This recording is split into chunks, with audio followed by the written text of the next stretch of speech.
The two I want to focus on is auto load and manual load. It is my preference, my personal preference, to manually load. In fact, I manually load all of the medias. The reason I manually load isn't that auto load doesn't work. It's that since I run so many different kinds of medias, inside print, outside print, wall coverings, 5 different types of wall coverings, all with different characteristics, I want to make sure that when I load media, I have almost no chance of having a head strike. I want it to load the SKU accurately the first time, and I want everything to go smoothly.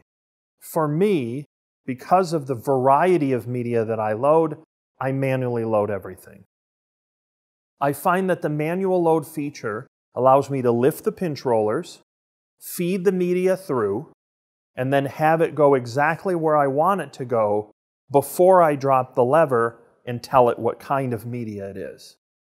Also, I prefer to have the front edge of the material, right along this front edge, as far away from the evaluation of the print carriage as possible. A lot of times the front edge of the material can become dog-eared or kind of beat up, or can get curled from loading it through, and I don't want that anywhere near where the print head comes. Also, I want to utilize the vacuum from the platen completely. That is, I want all of the vacuum holes to be filled so that it has the maximum amount of vacuum when it evaluates the media. Now, I can always roll it back later to where I want to position it.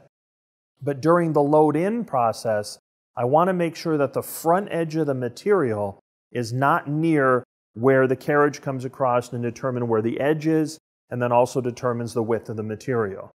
And that is a preference.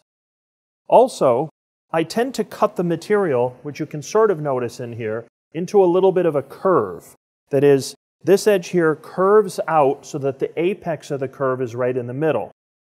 This allows me to load the material a little easier through the printer, but also it allows me to use a little trick where I take a single piece of 2-inch masking tape and then use just the single middle piece to affix it to the take-up reel core.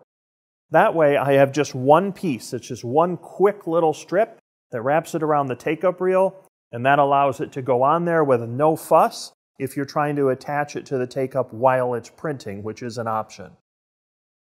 Those are just some preferences, but my personal view is I tend to manually load everything.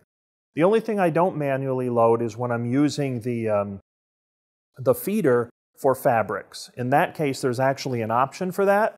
And then when you feed the feeder through the fabric accessory, it kind of grabs it and then feeds it all the way to the bottom. Now, if you do use a fabric feeding accessory for a 330, for example, then you want to manually load, because that option for the feeder accessory category is not available on that printer. But just a little idea of how I like to load, and then also I like to cut this curve in it, and then I like to use a single piece of 2-inch. I like the 2-inch masking tape to attach it to the take-up if I'm putting it on the take-up while it's running. Some of the issues people have with take-ups is they have a straight line cut and they have tape on the ends, and they try to get it on both at the same time. And usually one's on a little before another, and that can cause a little bit of drift or torquing when it goes on the take-up. Now, it won't show up right away, but over time, what's going to happen is if it's on that take-up reel a little irregularly or a little uneven, eventually it's going to track back towards the print heads, and you could end up with a head strike. So when you put it on the take-up reel while it's running, you want to have a nice, smooth, single operation so that it goes on there straight and accurate.